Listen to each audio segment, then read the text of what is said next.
visit with Sayori on the roof because I decided we're going for her route after all. We might have been able to milk a little more conversation out of her previously, but one of the tooltips, well, the load screen, but between chapter day tip, is it chapters or day, whatever. One of the things between the days said if you spend too much time with her, you become dependent on her. So who knows? Maybe we're already doing it the healthy way, having chosen not to spend more time with her on that initial meeting. Anyway, without any need for prompting, I know exactly where I'm headed. Next, the stairwell where Sayori and I are reunited. As I weave my way through the halls packed with students like sardines, it feels as though 100 eyes are on me. I keep my head down, my long hair covering most of my face. What is happening? Is it all in my head, or are there really so many people with nothing better to look at? I just need to not look at them. And once I'm past all this, I think I caught it. Aye. Yeah, once I'm past all this, yeah. Somebody shove me to the floor. Are we gonna get bullied? We meaning bullies? As I pick myself up, I notice there's someone standing in front of me, looking down on me. It's her! From the store! She wears her uniform, not at all according to regulation. Is she some kind of delinquent? Did she do this? Hey, dude. You okay? What? Huh? Who the hell are you? I said in my head. I'm fine. I just... With the words caught on my throat, I simply turn and run towards the direction of the stairwell.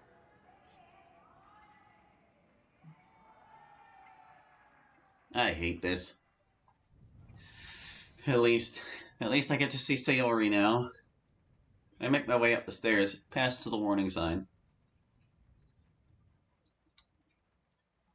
One by one, my legs carry me up the dampened steps until I reach the final flight, where I see Sayori has already claimed her seat.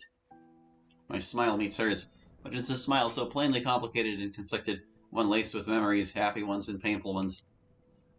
I wish I could say I can tell what she's thinking with just a glance at her face, but I know even her eyes, these so-called windows to the soul. I know that the blue skies I see within them are just that, the sky, not even touching the surface. Hey! Yo! I take my seat to Sayori's left. She digs through her bag until she procures a large ruby-red cloth bag that matches splendidly with her bow. She sets the bag down on her lap, before looking into my eyes with knowing concern all over her face. Have you eaten it all today? Yes. And did you bring lunch today? No, I had a big breakfast. Don't BS the girl. Sayori gently reaches her hand up to my forehead and flicks it with her index finger. I raise both my hands to cover the offended area in defense. Ow! You realize when you lie to me, it just makes me worry even more, right? My face reddens as my deception is exposed. Can't fault me for trying. Yes, I can. I nonetheless remain silent, my head averted in shame. Sayori unties the red bag, opening it up and revealing two different bento boxes, one black with a cherry blossom pattern and the other glazed chrome with a wooden cover. I told Mom about how I met you again for the first time in 5 years. You know what the first thing she did was? She finished packing my lunch, placed it in the bag, and without a word got started on a second box. Seeing how skinny you are, I think she made the right call. The heat in my face intensifies further, and I clutch my arms tightly. This is awful. It's bad enough that Sayori's worrying about me. But to burden her parents too, whose heartache as it is I cannot even imagine. Sayori and her family, they're real people with real problems. I have no right to... Alright! I have no right to add on top of all that. I'm becoming Sayori. She flicks my forehead again. Go away, rain clouds. Maybe that pink-haired girl was right. I do need to work on my poker face. After some more prodding on Sayori's part, I eventually relented and accepted the chrome-colored bento box. It feels cold in my hands, and heavy.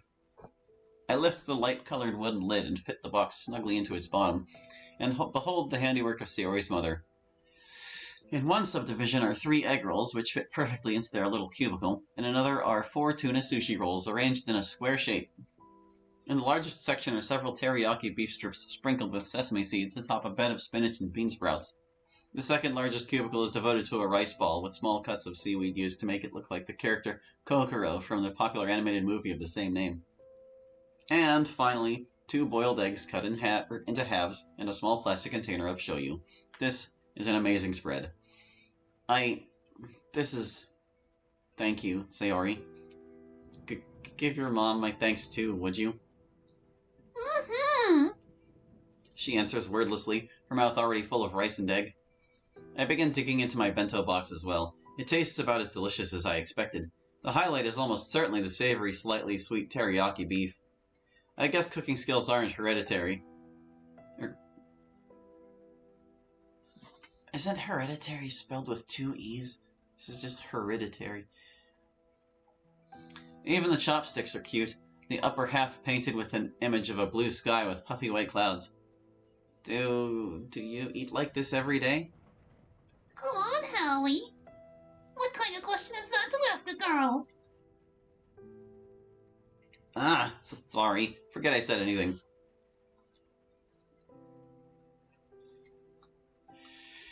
I do, just about every day. My poor mom is stressing all the time about me not eating enough. And now I'm just another source of stress. She'd never say any of it's a bother, though. She tells me all the time she enjoys putting together lunch boxes. Real traditional lady, I guess. Plus, my med's going to have the side effect of making me hungry. So she takes meds. That's something I didn't know till now.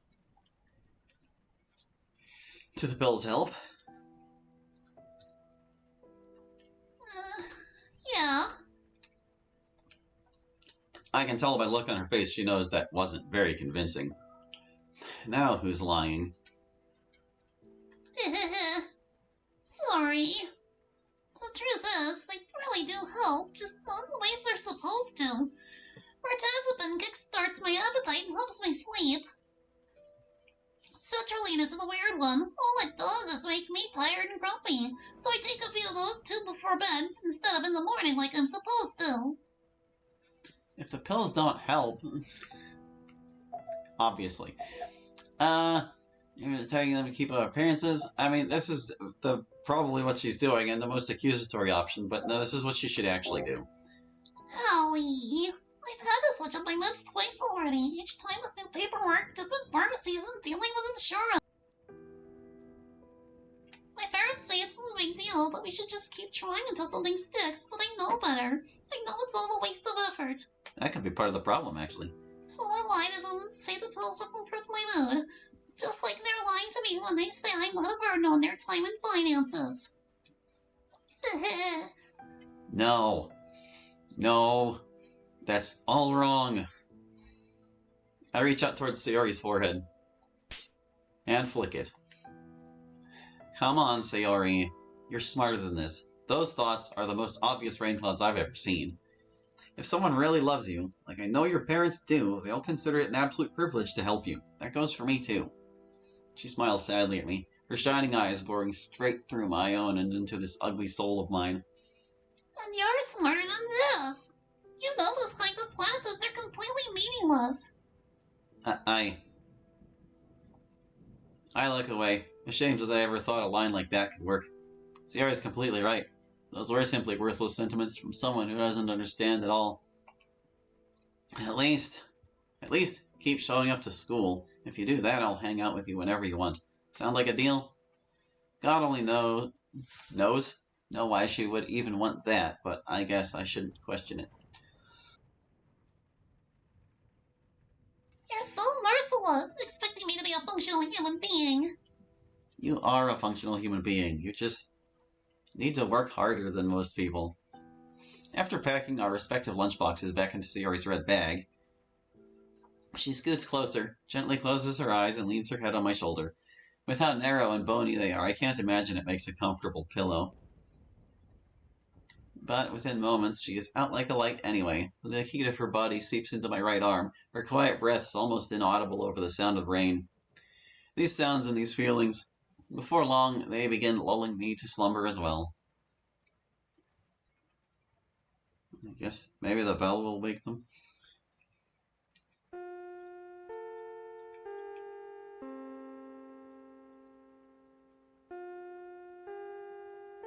Fuck. Guess all that food kind of clonked me out.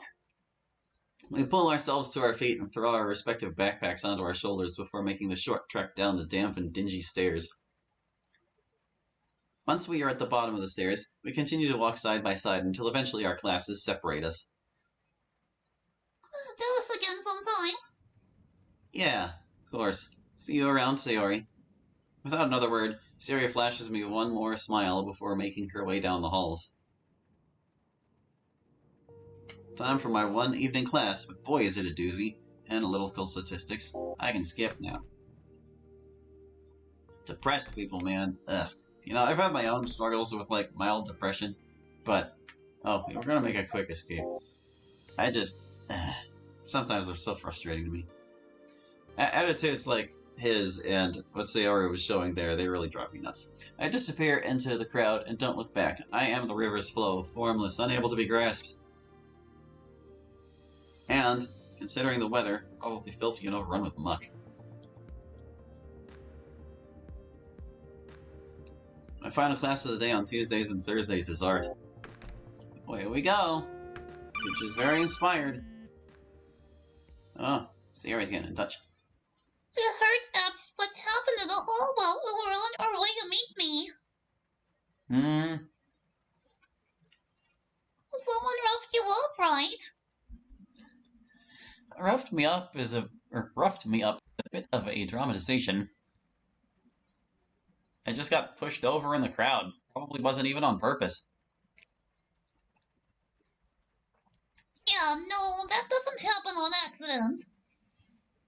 Where'd oo even hear abbed this? From a friend. Right. Early, Sayo. It's nothing to worry at. Oo know how much a klutz I am. Am the one who was always getting injured and ending up with bruises, remember? Frowny. Want me to call oo? If oo hear my voice, will oo believe me when I say am fine? No need, I believe you. Come on, Sayori. Talk to me. She doesn't reply after that. God damn it, she's blaming herself, isn't she? And all because I had to go and fall down like a dumbass.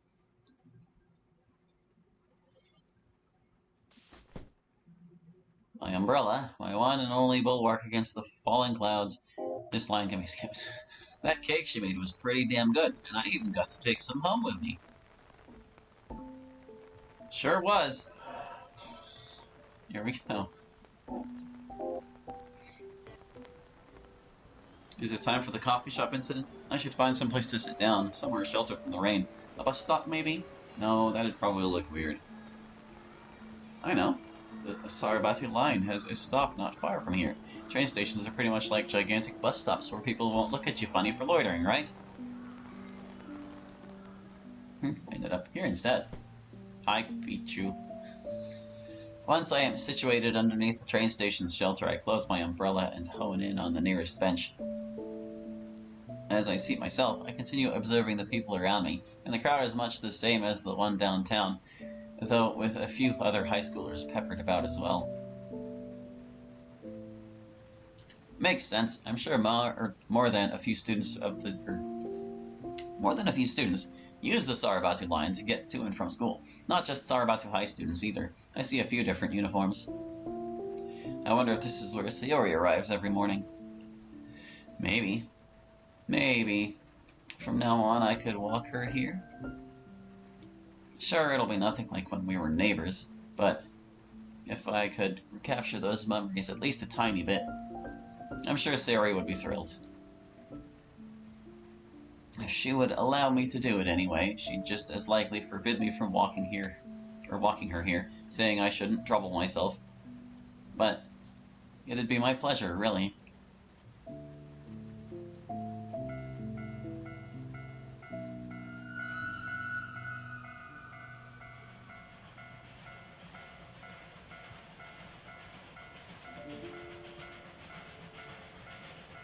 That sure is a train.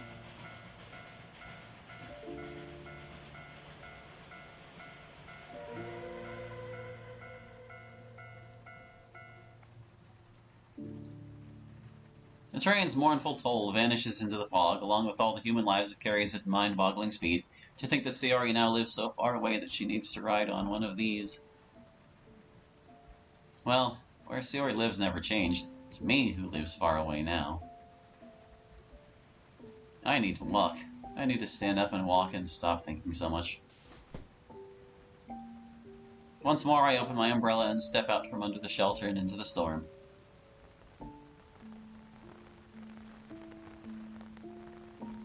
Funny how that works, isn't it? I go for a walk to clear my head and to get away from all the stress and unhappy thoughts, and somehow it always catches up anyway. You can't escape your own mind, pal. Guess I could try bugging Sayori some more when I get back to the house. Who knows if she'd even want to talk to me, though. I want things to be the way they used to be. Being that this neighborhood is within walking distance of Sarabatu High and all, there's gotta be more than a few kids my age around here, right? Oh, apparently there's that Natsuki girl, since I keep seeing her ahead of me during the walk to school. But, aside from her...